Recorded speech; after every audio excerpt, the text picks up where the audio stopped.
বেগুন গুলা সেভাবে কেটে নিব। কাটো।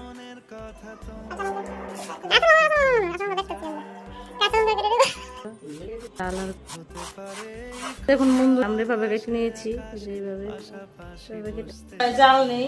এখন বাজে হলো 1:10। দেখেন জাল নেই, কিভাবে আমরা রান্না করে খাবো। এই যে কড়াই বসাইছি আমরা। দেখুন আমাদের চাপা শুটকি বাংলাদেশের, এটা হলো কালো কালো হবে না,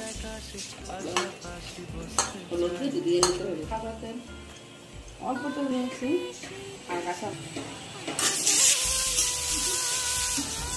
কড়ার মধ্যে নিয়ে দিয়ে দিয়েছি।